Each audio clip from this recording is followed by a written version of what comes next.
Bismillahirrahmanirrahim. Alhamdulillahirabbil alamin. Allahumma shalli wa sallim ala sayyidina Muhammad wa ala ali sayyidina Muhammad.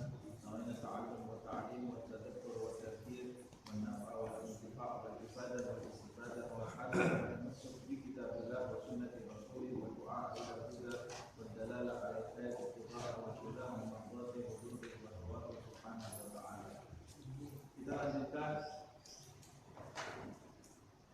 Di pertemuan yang lalu kita membahas masalah hasad, kemudian pengertian dari sifat hasad atau iri hati itu seperti apa. Kemudian Imam Ghazali mengatakan wa amma dalam halaman 127, wa amma hisnun nasihah al-mani' minal hasad, sedangkan benteng nasihat atau saya terjemahkan kemarin dengan ketulusan niat yang mencegah seseorang dari sifat hasad. Bagaimana caranya kita mencegah diri kita dari sifat hasad? Benteng yang bisa mencegah sifat hasad masuk ke dalam diri kita, kata beliau, fahuwa dzikru ma aujabahu Allah Ta'ala min muwalatil muslimin. Caranya supaya sifat hasad itu tercegah dari dalam diri kita yaitu dengan cara dzikru, mengingat-ingat ma aujabahu Allah Ta'ala, apa-apa yang diwajibkan oleh Allah Subhanahu wa Ta'ala kepada diri kita. Apa yang diwajibkan itu min muwalatil muslimin, muwalah itu mengasihi atau menyayangi orang-orang Islam secara khusus atau setiap manusia wajib kita sayangi, wajib kita rahmati, wajib kita cintai. Nah, dengan kita mengingat-ingat bahwa Allah Subhanahu wa Ta'ala mewajibkan kita untuk menyayangi umat manusia. Bagaimana kita malah justru benci terhadap kebaikan yang didapat oleh umat manusia. Sifat hasad kan iri hati ketika melihat orang lain mendapat kenikmatan. Timbul rasa marah di dalam hati disertai keinginan agar kenikmatan itu lenyap. Itu namanya sifat hasad. Ini kontradiksi dengan perintah Allah kepada diri kita. Harusnya kalau kita menyayangi seseorang, kita diperintahkan menyayangi seseorang, kemudian kita melihat orang yang kita sayangi itu dapat kebaikan, kita harusnya bahagia, bukan kita marah. Kalau kita masih marah dan menginginkan kebahagiaan itu lenyap pada diri seseorang, maka kita masih jauh dari rasa kasih sayang. Jauh dari rasa kasih sayang. Salah satu contoh yang paling jelas rasa kasih sayang itu, rasa kasih sayang seorang bapak kepada anaknya atau seorang ibu kepada anaknya. Rasa kasih sayang kita kepada anak kita. Karena kita sayang kepada anak kita. Kalau anak kita dapat predikat yang bagus, dapat kedudukan yang bagus, atau dia dapat kenikmatan yang bagus, kita bahagia tidak? Tidak mungkin kita bahagia. Salah satu bukti kebahagiaan kita pasti menceritakan keberhasilan anak kita itu kepada orang lain.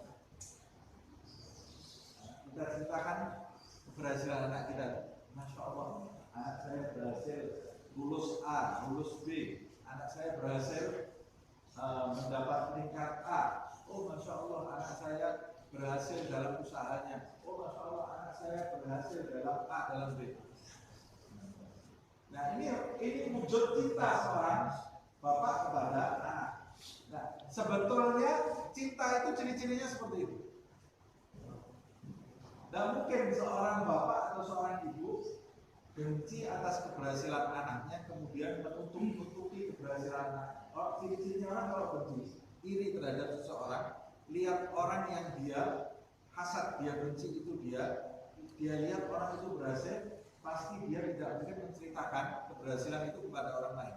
Kalau bisa keberhasilan itu tertutup, jangan kelihatan. Kalau bisa dia fitnah supaya terlihat buruk. Yang terlihat bagus itu supaya jadi terlihat buruk. Ini namanya orang hasad. Ini penyakit yang berbahaya, penyakit yang sangat berbahaya. Nah, ini penyakit yang disebut oleh Rasulullah SAW ta'kulul hasanat, menggerogoti, melalap habis kebaikan kita. Nah, jadi bagaimana caranya saya menghilangkan sifat hasad ini? Timbulkan kasih sayang kepada umat manusia, khususnya orang-orang muslim, khususnya orang-orang terdekat kita, orang-orang yang kita kenal. Karena kita tidak mungkin hasad kepada orang yang kita tidak kenal. Kita itu pasti hasad kepada orang yang kita kenal. Orang yang tidak kenal kita tidak ada urusan biasanya. Orang yang kita kenal itu siapa? Saudara kandung kita sendiri. Bisa hasad kepada kerabat kita sendiri. Bisa hasad kepada tetangga kita. Yang kenal-kenal ini kita bisa hasad. Nah, bagaimana cara menanggulangi? Timbulkan kasih sayang, timbulkan rahmat. Jadi bagaimana? Timbulkan kasih sayang sampai kamu melihat orang-orang yang ada di sekitar itu sama seperti kamu melihat anakmu sendiri. Sama seperti kamu melihat anakmu sendiri. Kalau perintahnya Nabi lebih dari itu. Apa perintahnya Nabi? Perintahnya Nabi, la yu'minu ahadukum hatta yuhibba li akhihi ma yuhibbu li nafsihi. Perintahnya Nabi, tidak sempurna iman seseorang di antara kalian sampai dia menginginkan untuk saudara-saudaranya apa yang dia inginkan untuk dirinya. Yang kita inginkan untuk diri kita pasti yang istimewa.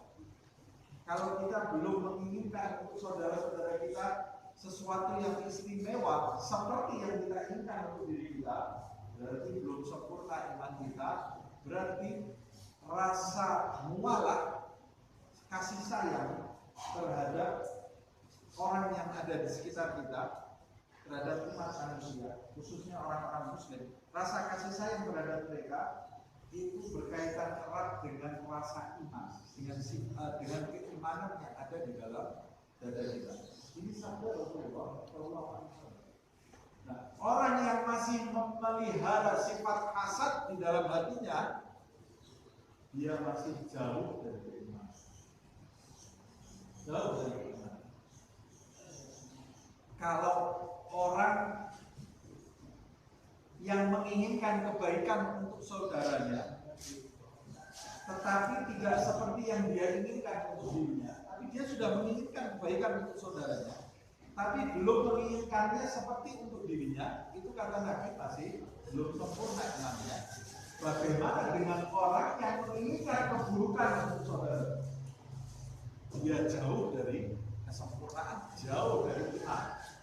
Orang yang masih memelihara sifat hasad di dalam dirinya masih sangat tipis sekali keimanan yang ada di dalam dadanya. Bagaimana tidak? Orang yang hasad, kata Imam Ghazali di dalam kesempatan yang lain, Imam Ghazali mengatakan orang yang hasad itu orang yang sedang memberontak di dalam kerajaan Allah Subhanahu wa Ta'ala. Sebab orang yang hasad ini hati itu tidak terima atas keputusan Allah Subhanahu wa Ta'ala. Salah apa orang itu sampai kau benci? Orang itu dapat kenikmatan kan bukan atas usahanya. Walaupun dia berusaha, orang itu dapat bukan karena usaha. Orang itu dapat karena ketentuan Allah Subhanahu wa Ta'ala. Sebab ada orang yang berusaha seperti dia juga tidak dapat. Berarti orang dapat kenikmatan itu pada hakikatnya karena kenikmatan itu sudah ditakar oleh Allah Subhanahu wa Ta'ala. Kalau dia dapat kenikmatan, dapat ketenaran, dapat harta, dapat kedudukan, salah apa orang itu? Yang memberi dia Allah Subhanahu wa Ta'ala. Kamu marah begitu. Apa urusannya kamu marah dengan orang ini? Nah, harusnya kalau kamu marah kamu yang sebenarnya sebenarnya itu bukan pada orang itu. Kalau kamu telusuri di dalam jiwa kamu itu sedang marah kepada Allah. Ya Allah, kenapa dia dapat kenikmatan seperti itu? Kok saya enggak? Berarti kamu tidak terima terhadap ketetapan ketentuan Allah Subhanahu wa Ta'ala, dan itu menunjukkan kadar imanmu yang masih sangat-sangat minim. Nah, penting sekali bagi kita untuk menimbulkan mualah, rasa sayang di dalam diri kita, rasa cinta, rasa rahmat kepada umat manusia, khususnya kepada orang-orang Islam, orang-orang Muslim, kepada orang-orang yang kita sering ketemu. Lebih spesifik lagi, orang yang ada di masjid, yang kita setiap hari sholat berjamaah di masjid, masa saling iri hati. Apa wujud esensi dari sholatnya? Kalau dia sholat di masjid tapi saling sikut, saling membenci yang satu dengan yang lain. Padahal Allah memerintahkan kita untuk saling mencintai. Nah, kemudian ini salah satu benteng. Yang lain lagi ada yang mengajarkan, sebetulnya masih berkaitan. Orang-orang kalau memiliki rasa sayang kepada orang lain, memiliki cinta kepada orang lain, dia menginginkan keberhasilan pada diri orang yang dia cintai tadi.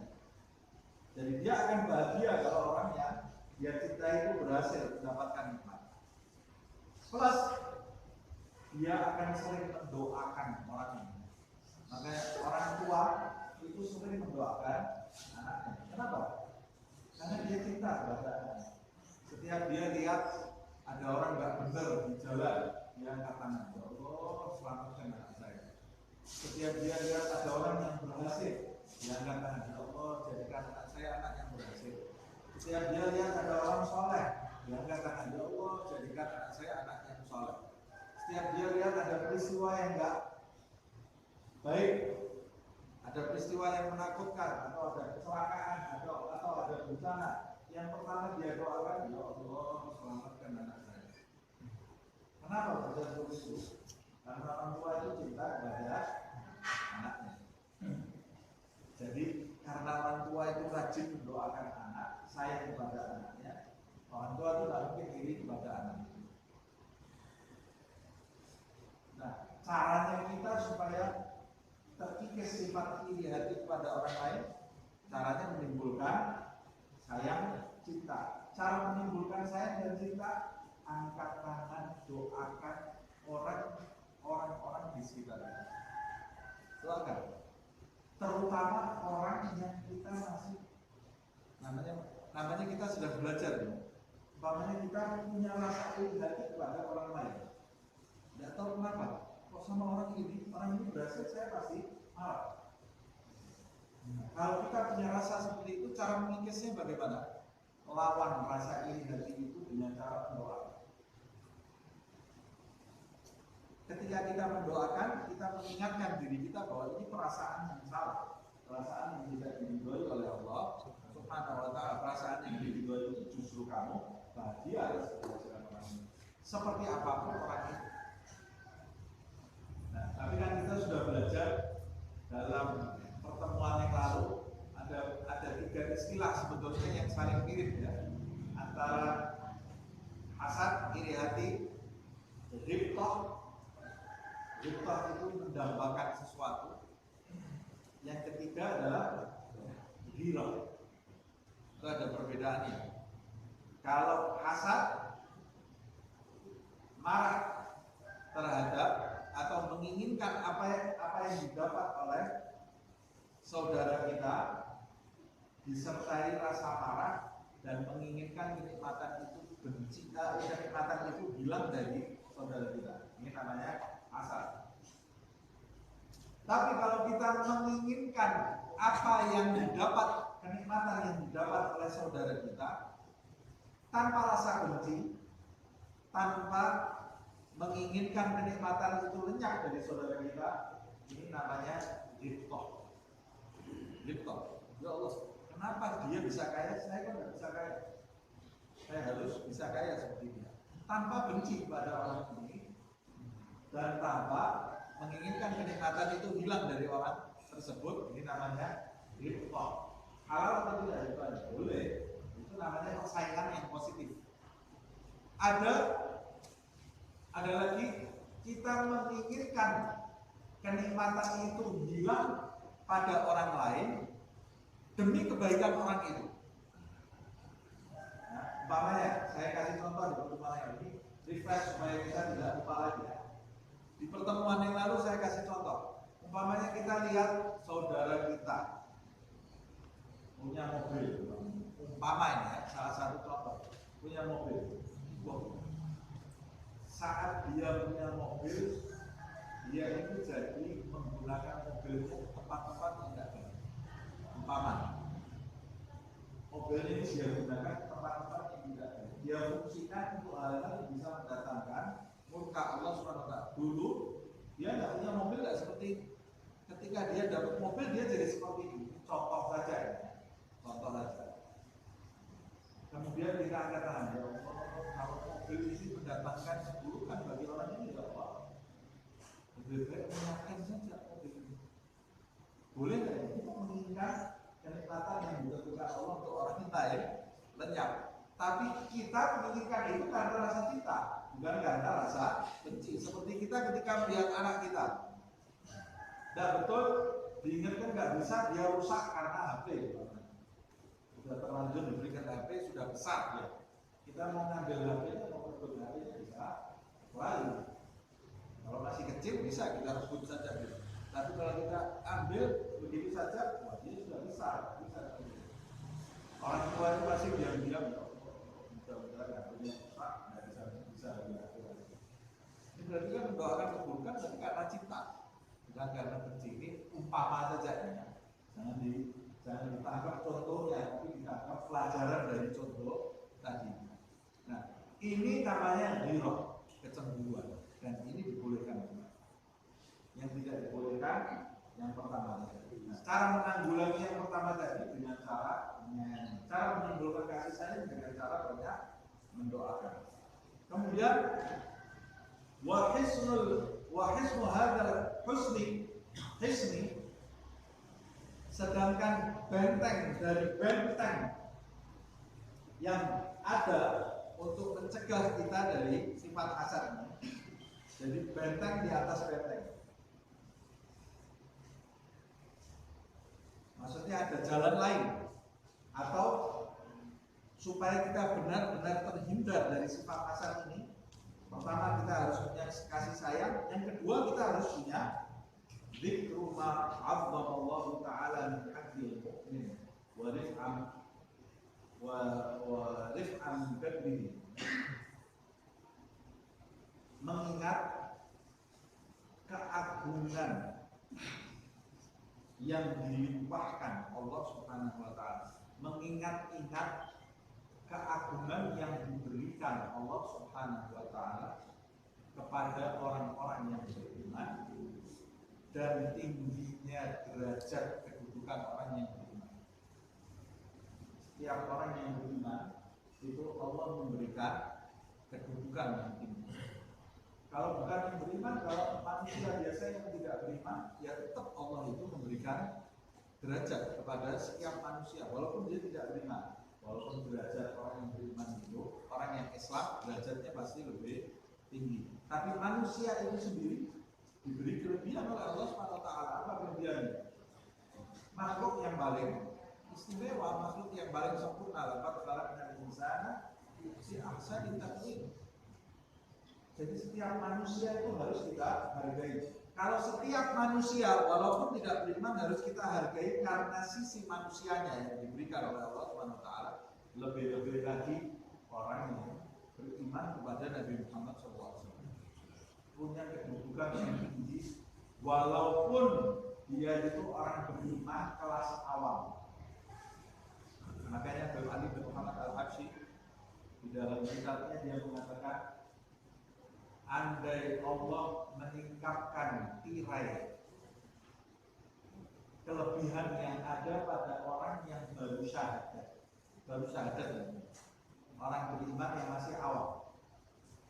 disingkapkan tirai keutamaan yang ada pada diri mereka, maka engkau akan melihat cahaya terbentang dari diri mereka sampai tembus tujuan. Orang-orang yang beriman biasa, yang awam, baru masuk Islam, belum sholat, belum ngaji, belum sholat sunat, baru dia masuk Islam.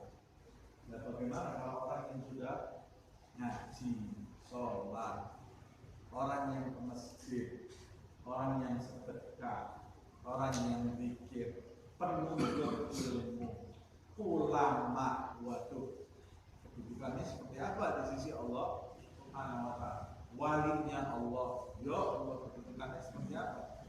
Kalau kita benci kepada dia, hasad kepada orang-orang yang ditinggikan oleh Allah Subhanahu wa ta'ala, nanti nasib kita bisa seperti Abu Jahal dan Abu Lahab. Abu Jahal itu nasibnya Abu Jahal kita lihat, sezaman dengan Nabi, tapi dia disebut sebagai Fir'aun bukan Nabi. Ini sezaman dengan Nabi, ketemu Nabi, kok bisa seperti itu? Hasad kepada Rasulullah SAW. Saya sudah sampaikan di pertemuan-pertemuan yang lalu. Di antara motif Abu Jahal itu memusuhi Nabi Muhammad SAW karena dia iri. Karena kabilannya Abu Jahal dengan kabilannya Rasulullah ini selalu saling bersaing. Nah, ketika di kabilan Nabi Muhammad ada seorang Nabi, kabilannya Abu Jahal tidak bisa mengangkat Nabi, maka tidak ada yang dia lakukan kecuali mendustakan Nabi itu supaya orang tidak percaya, supaya Nabi ini tidak diikuti orang. Itu masuk akal. Yang pilih Nabi Muhammad jadi Nabi itu Allah, bukan Nabi melantik dirinya sendiri, tapi Allah yang memilih. Kenapa kamu tidak suka dengan pilihan Allah Subhanahu wa ta'ala? Sama juga dengan yang diperbuat oleh orang-orang Yahudi di masa Rasulullah SAW. Mereka itu memusuhi Nabi karena mereka marah kenapa Nabi yang terakhir bukan dari kelompok Yahudi. Akibatnya mereka ini jauh dari benar, terprosok dalam kesesatan. Nah, ini caranya. Benteng yang berikutnya adalah mengingat-ingat kebesaran kedudukan yang diberikan Allah Subhanahu wa ta'ala kepada orang yang beriman. Wa ma lahu indallah ta'ala minal karamat al-'azimah fil uqbah, dan kemuliaan yang nanti akan dilimpahkan oleh Allah Subhanahu wa ta'ala kepada orang-orang yang beriman. Orang-orang yang beriman nanti di akhirat kita akan melihat orang-orang yang beriman itu dapat kemuliaan yang luar biasa di sisi Allah Subhanahu wa ta'ala. Bagaimana kamu sekarang di dunia memusuhi orang yang nanti di akhirat akan dimuliakan oleh Allah Subhanahu wa ta'ala. Nah, bayangkan hal seperti itu. Kita marah kepada seseorang ketika di dunia, dan tahunya nanti ketika di akhirat orang itu dapat kemuliaan di sisi Allah Subhanahu wa ta'ala. Misalnya kita bicara,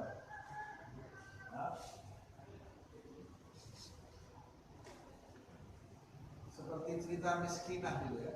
Miskinah, saya pernah ceritakan di masa yang lalu. Miskinah itu cuma orang biasa, wanita biasa yang sering hadir pengajian Sofyan bin Uyainah. Karena dia puasa, hadirnya pasti telat. Setiap hadir sudah Fatihah, Al-Fatihah. Jadi setiap hadir dia dapat Fatihahnya saja. Karena dia jalan dari rumahnya itu sampai ke tempatnya Sofyan Uyainah ini jauh tempatnya, jadi dapat Fatihahnya saja. Cuma dia istiqomah hadir. Nanti saya ada contoh ya, nanti datang Fatihahnya. Dia istiqomah hadir. Akhirnya suatu ketika dari miskinnya dia sampai dijuluki di kampung itu miskinah. Orang kampung itu kalau menyebut dia miskinah, oh itu miskinah datang. Karena dia miskin, tidak pernah kaya namanya. Sampai suatu ketika tidak pernah datang lagi, berapa kali tidak datang. Tanya Sofyan ini kepada jamaah yang hadir, ibu-ibu pengajian ibu-ibu, mana itu orang yang sering datang terakhir Fatihah itu? Rupanya jadi perhatiannya Sofyan berkeyakinan karena datangnya telat terus, tapi istiqomah telat. Nah, buat kesabaran. Jadi dia menghargai usahanya tetap datang di pengajian. Kata wanita-wanita itu meninggal dia berapa hari yang lalu. Loh, kok kan kalian nggak memberi kabar kepada saya? Ya itu kan cuma miskinah, cuma si miskinah. Wanita-wanita itu. Ya dia cuma datang dapat fatihah gitu. Nggak pantas kami ngasih kabar. Marah dan sebagainya. Mana tunjukkan, mana tunjukkan. Nanti ditunjukkan makamnya di tempat ini bulan-bulan. Sofyan itu kemudian menziarahi kubur. Malam hari Sofyan itu tidur mimpi. Mimpi dia masuk ke dalam surga. Sofyan dia kata dia, subhanallah, saya lihat apa yang diriwayatkan di dalam hadis, diceritakan dalam Al-Quran, ya surga itu persis seperti itu. Luar biasa. Pada saat di mimpi itu, kata Sofyan bin pada saat saya ini tercengang melihat keindahan surga, tiba-tiba ada seorang wanita cantik lewat di depan saya. Di dalam hati saya, wah ini permaisuri surga. Jalannya dengan membusungkan dada. Tambah dekat, dia lihat, loh, ini kok saya pernah kenal, kata Sofyan bin mimpi. Sepertinya saya kenal juga.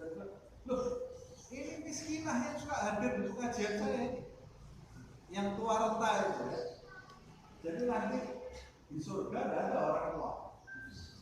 Kata Rasulullah, ada nenek-nenek datang ke Nabi Muhammad SAW. Nenek ini tanya, ya Rasulullah, saya nanti ada di surga nggak? Kata Rasulullah, di surga tidak ada nenek-nenek seperti kamu. Manis Jadi Rasulullah kalau bercanda itu seperti itu, betul. Candanya tidak bohong Rasulullah. Kata Nabi Muhammad SAW, loh kenapa kamu nangis? Ya kata, tidak ada nenek-nenek seperti saya. Ya sebab nanti kamu di surga jadi muda.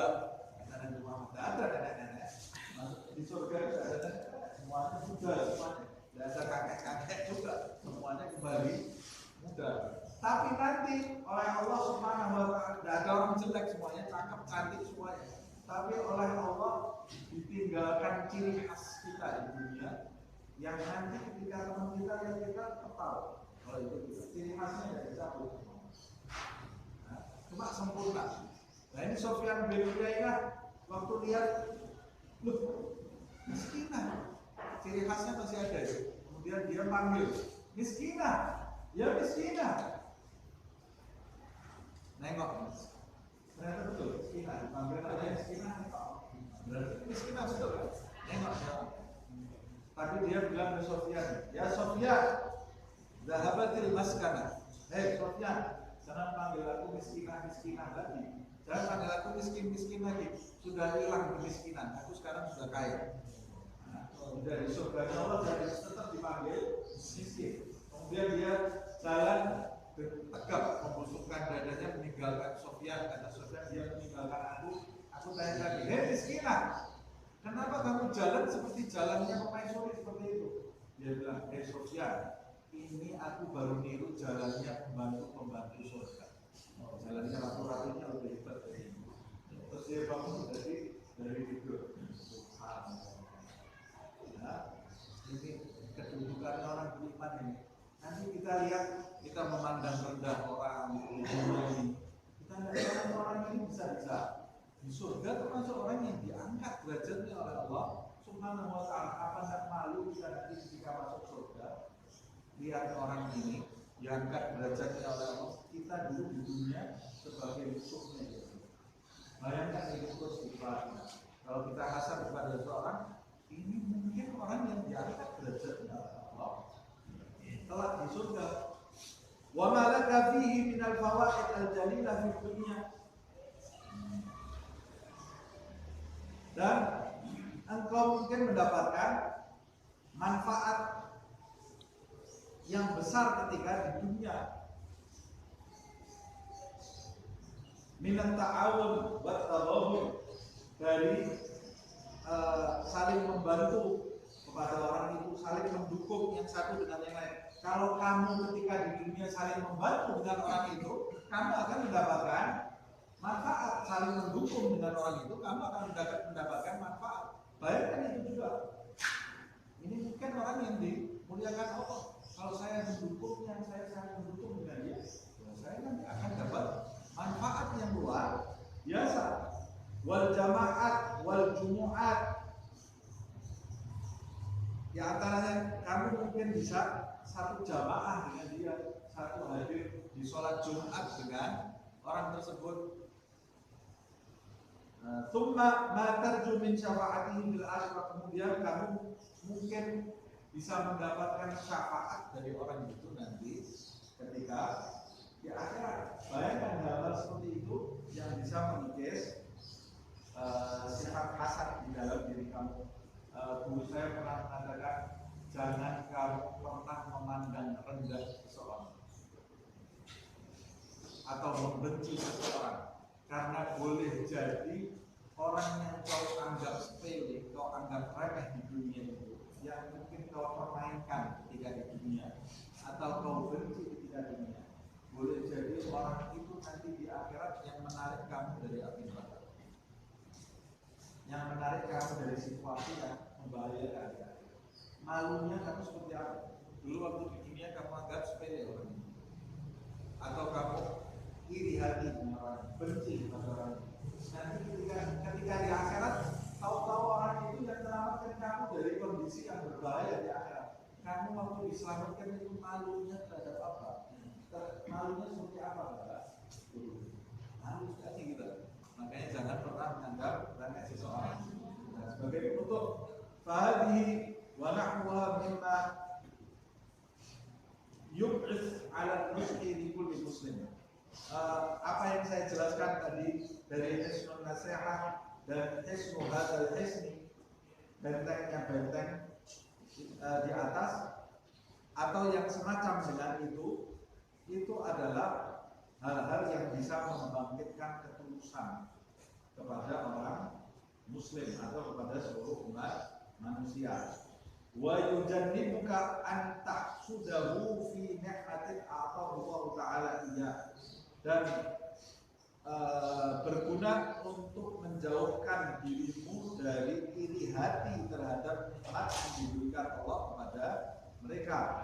Wallahu subhanahu wa ta'ala waliyut taufiq bi fadlihi, dan Allah subhanahu wa ta'ala memberi taufik dengan karunia-Nya. Ditutup dengan hal ini karena memang untuk selamat dari penyakit-penyakit ini tidak ada lain yang bisa menyelamatkan hanya Allah. Bagaimana caranya supaya penyakit ini bisa hilang dari dalam diri kita? Tidak ada lain sebenarnya, dokternya hanya Allah Subhanahu wa ta'ala. Kalau Allah menyembuhkan, ya sembuh kita. Tapi untuk mencapai karunia dari Allah agar Allah menyembuhkan penyakit hasad kita, ya kita harus dekat kepada kesembuhan itu. Harus ikhtiar mengarah kepada hal-hal yang bisa menyembuhkan penyakit tadi dengan cara melakukan apa yang diajarkan oleh Imam Al-Ghazali di dalam bab ini, dan terus berdoa kepada Allah Subhanahu wa ta'ala meminta kesembuhan. Allah lah pemilik taufik, semoga kita tergolong orang yang mendapat taufik. Amin.